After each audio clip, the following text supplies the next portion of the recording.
On March 23, 1961, U.S. President John F. Kennedy introduced the relatively unknown country of Laos to the world by highlighting the critical situation the nation was facing, reporting that armed attacks by externally supported communists were endangering the country.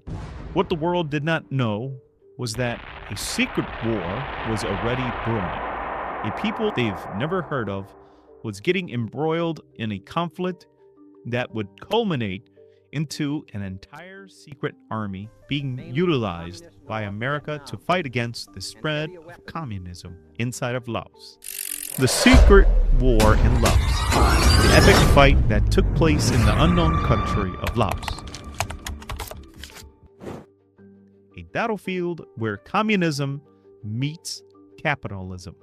The Stone Age meeting the Space Age, where the most remote parts of Laos were touched by the most modern military technology the world powers had in their arsenal, just short of nuclear weapons. From what is shown today, pundits say the most secret place on Earth, opium wars, and the CIA operations. Other times, the story is sensationalized and the role of America and the CIA overshadow any narrative of the people actually in the war. Here at Tiger Bite-Sized History Channel, we want to explain this conflict, not overload you with the sensationalism of Western writers, and give you a perspective around the Hmong people and the war that they fought. For this story, we take you to the starting point on August 10, 1960. A young Lao paratrooper captain in the Royal Lao Army launched a bloodless coup in the capital city of Vientiane. His name was Kong Lei. Kong Lei was not a communist. He was not a royalist, but he was furious though. Laos had only recently gained independence from France, and yet foreign powers were already pulling the country apart. So he overthrew the pro-American government and declared a neutralist regime, one that would align with neither side in the Cold War. Not Washington, not Moscow. But neutrality was dangerous in 1960. Support that kept the Lao government and military funded were soon cut off by the spooked Americans. Which way did Kong Lei really lean? Within months, Kong Lei's neutralist faction began accepting weapons, supplies, and economic aid from the Soviet Union to make up for the shortfall. What began as neutrality increasingly looked like alignment.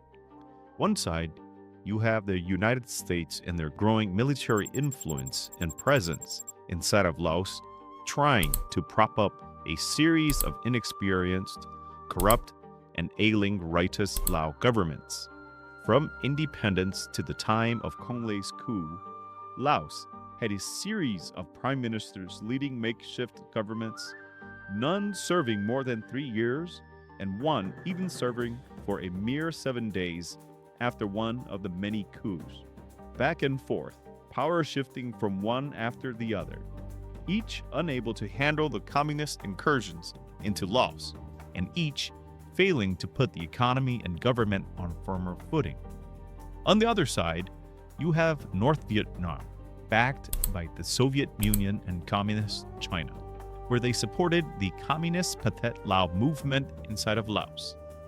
After the Geneva Accords in 1954, Communist Pathet Lao forces were handed 2 provinces in northern Laos, Sumne and Phongsali provinces, from which they would regroup and receive support from North Vietnam to go after the Royal Lao government. Rather than reintegrating into the Kingdom of Laos, the Pathet Lao used these 2 provinces as a secure base to train, administer, and launch offensives. Then we come to the Hmong, a highland ethnic group that resided in the strategic mountains surrounding the plain of Jars in northern Laos. They were split into a communist and a royalist camp themselves. when the Hmong were fully recruited into the American CIA covert operations, the supposed quiet war was a very loud experience for the entire Hmong population.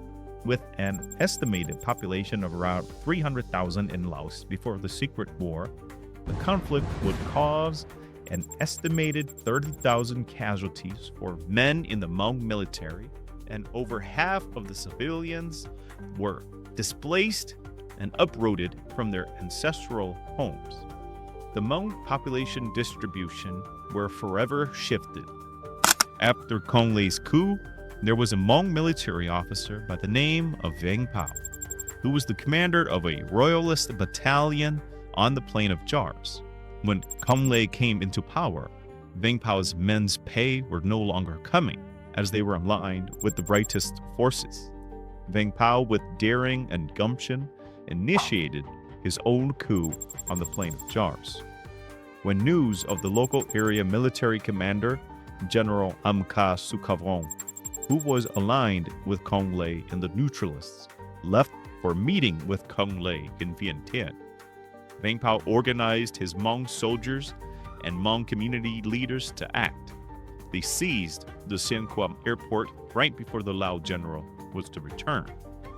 Just as General Vang Pao landed and was about to exit the plane, 200 armed Hmong surrounded the airport, and Vang Pao's lieutenants boarded the plane. General Vang Pao and his guards were overwhelmed without much resistance, and he was arrested by the Hmong. Vang Pao radioed the Rightist General Pumi no Saban, far south in Savannah Ket, that the Neutralist general was captured. Vang Pao requested his soldiers back pay in exchange for the general. General Pumi happily accepted and verbally promoted Vang Pao to lieutenant colonel in the Royal Lao Army.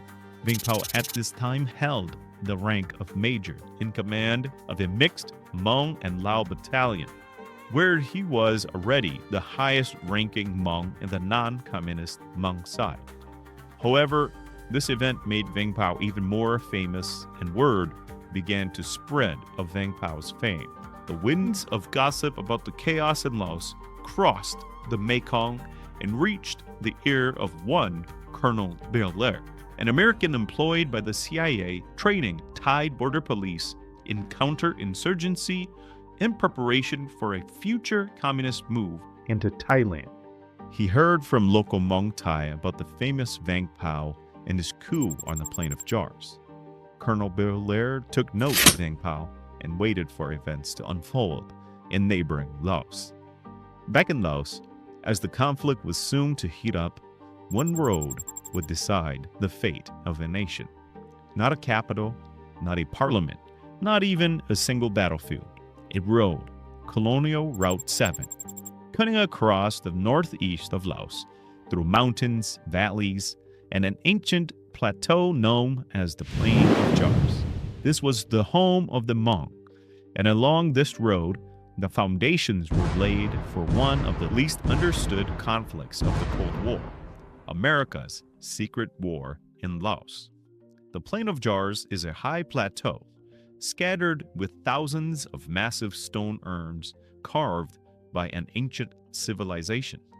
But in 1960, its importance had nothing to do with archaeology.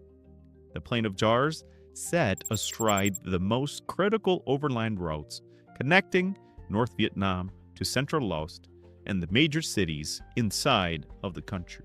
And slicing straight through it was Colonial Route 7. Whoever controlled Route 7 controlled movement, supplies, and momentum in northern Laos. Throughout the fall of 1960, while Congley and his neutralist Prime Minister, Suvarnabhumi, were in control of the government, the communists made their move all throughout Laos. The neutralists had made overtures directly to the Soviet Union and were receiving Soviet airlifted supplies. Up in Samya province, where there was a supposed reintegration of the Pathet Lao provinces into the Royal Lao government, this truce was quickly shattered. The Pathet Lao and their NVA advisors attacked and captured the capital Samya city, and the Tiaomong or district mayor was executed by the Pathet Lao. The Hmong villages surrounding Samna that ringed the strategic Colonial Route 6 were attacked by the Pathet Lao and their NVA army advisors. In Xiangkwang province, Vang Pao and his fellow Hmong saw streams of Hmong refugees from Samna flowing into the mountains around the Plain of Jars. The atmosphere of the pending Hmong New Year season was mirrored in uncertainty and fear of an impending communist attack.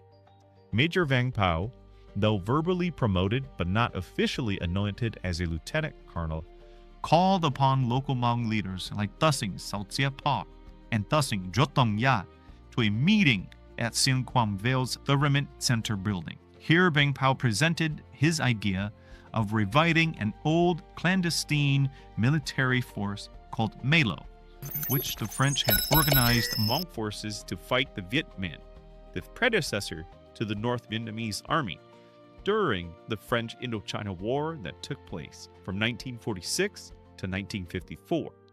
Vang Pao's plan was to organize the Hmong into several defensible sites surrounding the Plain of Jars modeled on Malo, and the Hmong would fight the communist invasion from these bases. The Hmong leaders bought into Vang Pao's impassioned plan to defend their communities, and a water oath ceremony consecrated their allegiance to Vang Pao and his Hmong forces. Educated young Hmong men like Mo Zong would fan out throughout the Plain of Jars to recruit the outlying Hmong villages for this upcoming fight. The Hmong were preparing for the inevitable. This here explains the actual organized restart of the purely Hmong armed opposition to the spread of communism, one that the American CIA would tap into to fight against NVA encroachment His role into Laos. Became much more important. So Vang Pao was in no way a creation of the agency. Now, you could say that the Americans made him more powerful, but he was a leader long before we got there. So as a leader and as an entity, he was there long before we got there. And why were the Hmong chosen to work with? What was the special characteristics or qualities or things about them that made them the natural people for the agency to work with? The turn of the century, at some point, either in the late 1890s or the early 1900s, there was an invasion of Laos by the North Vietnamese. And the Hmong around the province of Xiangkwang created a guerrilla movement to fight the people who had just kicked them out of North Vietnam. The then king, was so worried about the survival of Laos that he formed, in effect, a kind of paternal alliance with the Hmong, and in effect guaranteed them, or if not guaranteed them, but allowed them to create a political entity which they had never had before. And what is kind of interesting is that the political organization of the towns and villages and the forces that we later worked with were almost identical with the earlier organization that had fought the North Vietnamese some 50 or 60 years before. It also explains why the Hmong of Xiangkwang province were politically so more advanced than the Hmong anywhere else in Laos. Anywhere else in Laos, the Hmong existed really as individual villages with very little connection between the villages. And in Xiangkwang, it was all very, very organized into sort of tasangs, which are districts, and then they were the whole province had a leader. So we used, in effect, a political organization which had already been intact. This was why the Americans chose the Hmong. The Hmong were already determined to fight for their freedom and had a historical template to do so. This was explained by CIA case officer to General Vang Pao, Mr. Vint Lawrence. Vint Lawrence was one of the young Americans sent to Laos to advise the Hmong during the earliest stages of the CIA's covert operations inside of Laos. He was there to do the job and not to seek glory, adventure, or excitement as many, though not all, of the CIA officers. He had a scholarly approach and interest in the Hmong and Laos, and he understood the assignment and the risks the Hmong were embroiled in. These reasons were why the Americans chose the Hmong, as opposed to the lazy explanations put out there and the sensationalized Hmong involvement into the larger Vietnam War. It wasn't opium, it wasn't CIA money, it wasn't even because some American white savior came to rally the Hmong, or even stories of some devious, shadowy character paying Vang Pao to do the job. All such narratives are products of modern-day political agendas of individuals trying to spin the secret war for their own purposes, for people trying to paint the Hmong as mercenaries, as this war was not well documented. The Hmong were being attacked and they were going to resist. Vang Pao and his Hmong soldiers were actively fighting the communists and made a decision to make a stand before any CIA sponsorship. Nonetheless, by December 1960, right-wing Royal Lao forces under General Phumi Nosabak, backed by the CIA, finally sprung to action. They launched a counterattack from the south, starting from Savannakhet, and tried to retake the capital city of Vientiane. Cong Le's forces were no match for General Phumi's well-armed American-backed forces. The Neutralist government sent a representative to Hanoi and entered into an alliance with the Soviets for arms and ammunition. On December 11, Soviet Ilyushin planes brought weapons and North Vietnamese soldiers into Laos on the Plain of Jars and in Vientiane to prop up Cong Le's forces. General Phumi and his forces arrived in Vientiane. Street-day, street-by-street battle took place. Soldiers and civilians lost their lives in the chaos. Then, Cong Le and his neutralist forces fled up north along Colonial Route 13. Royalist leaders, fearing the neutralists might continue north toward the royal capital at Luang Prabang, reinforced their garrisons along Colonial Route 13. But Cong Le had other plans. When his forces reached the junction town of Salapukun, where Colonial Route 13 met Colonial Route 7, he made an unexpected decision.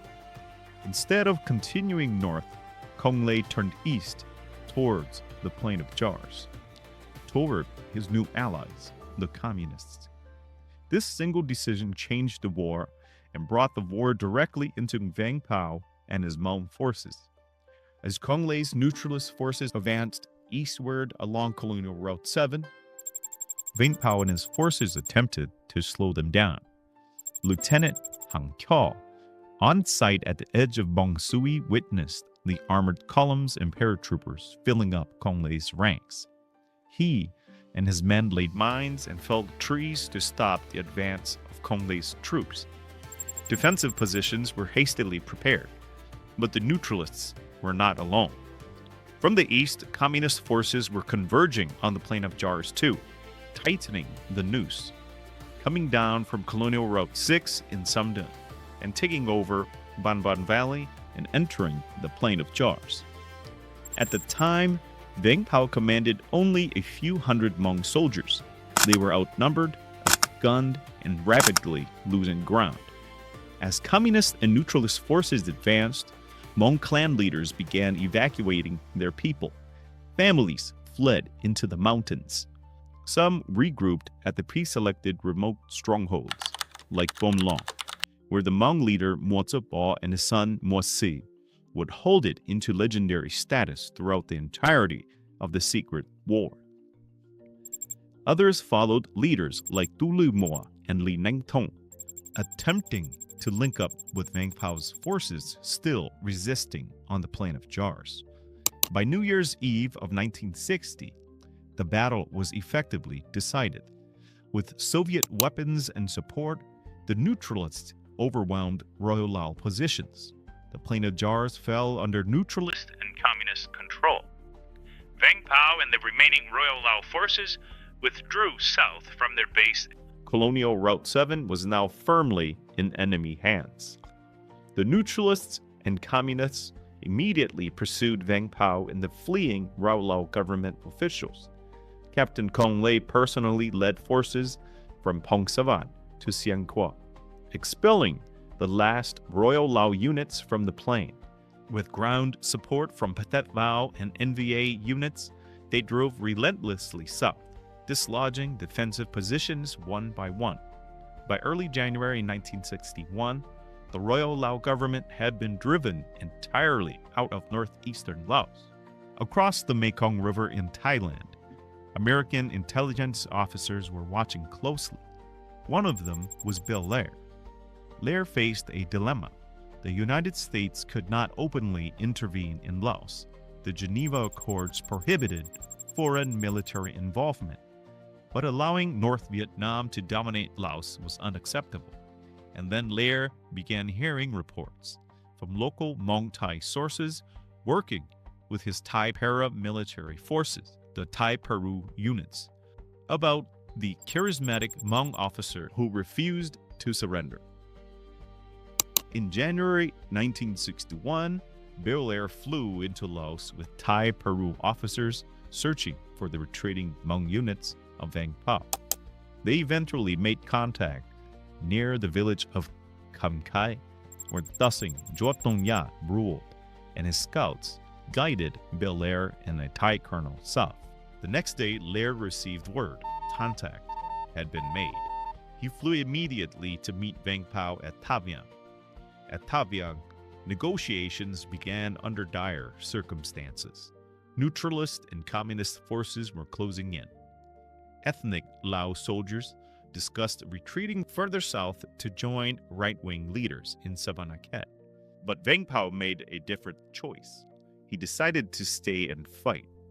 The Hmong were determined to resist, and they saw the invasion coming months ago as fellow Hmong fleeing from Sumna brought in horrific news of the communist offensive.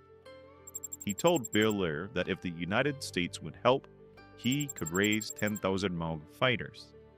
This was the moment everything changed.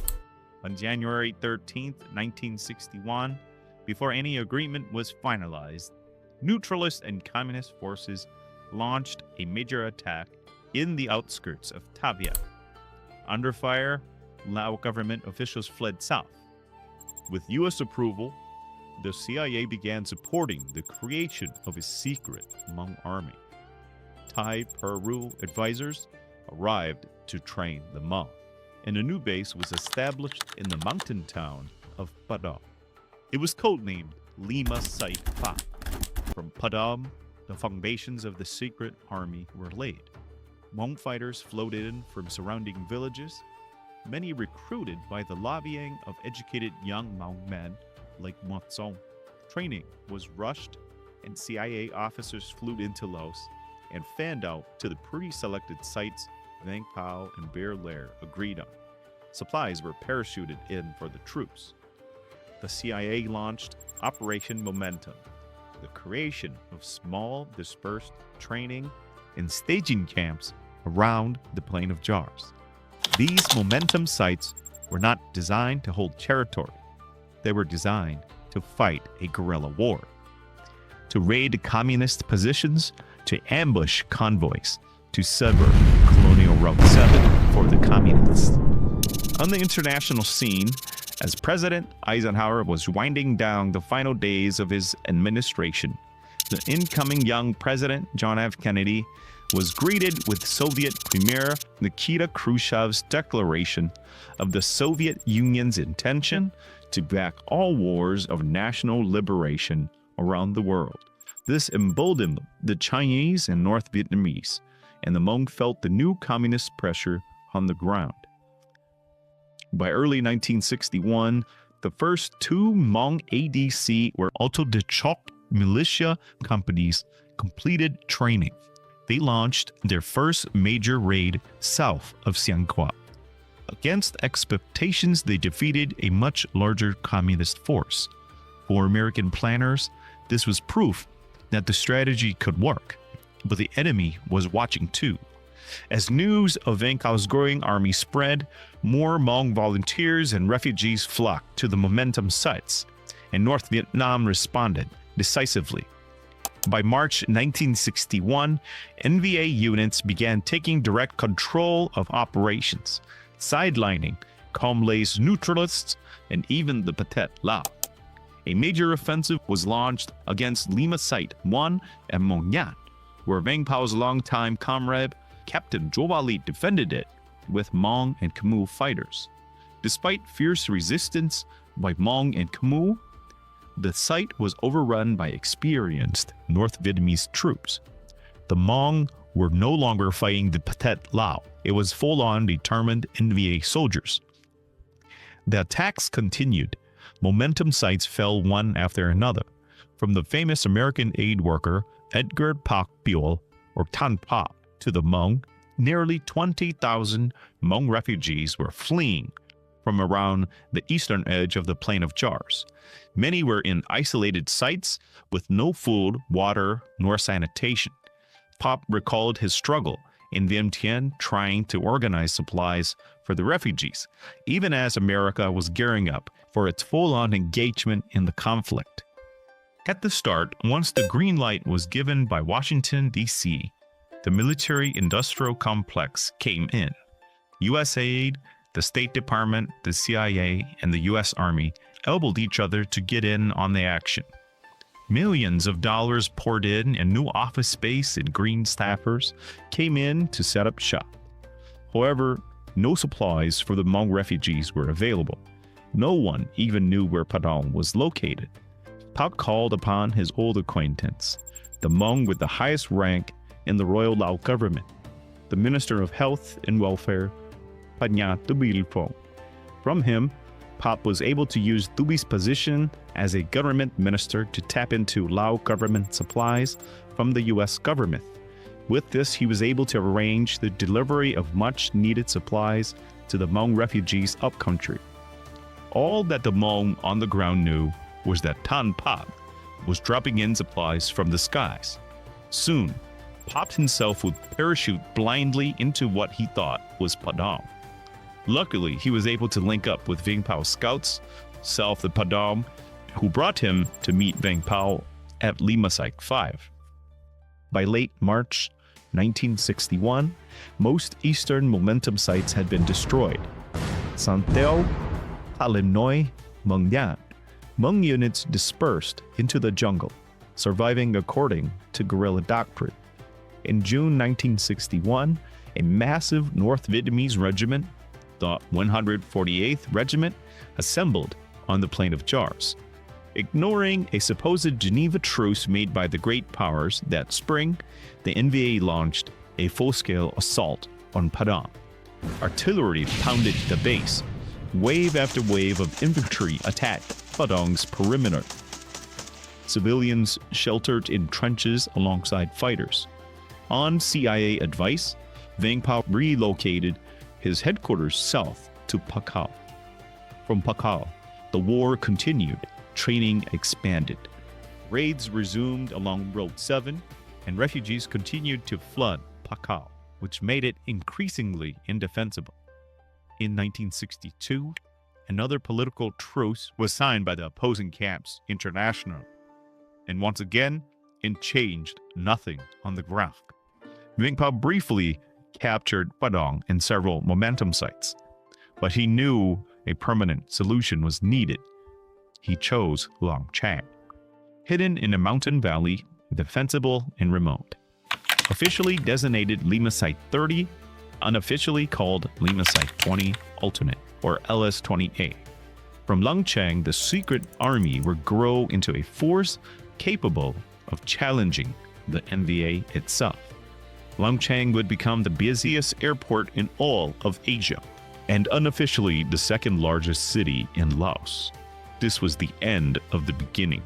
Colonial Route 7 remained contested. The vital nature of Colonial Route 7 was relayed by General Vang Pao to Pop Biol in a private conversation. Pop recalled that Vang Pao said to him, "Tan Pop, you know I obsessed over this road. I fly over it every day and studied every inch of this road. I know it crosses 7 rivers and has 7 bridges. I dream of taking it every day." the Plain of Jars would change hands again and again, and the war would only escalate.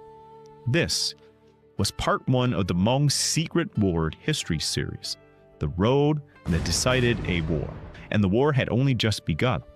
Join us next time, and remember, time marches on. Please like and subscribe. Thank you.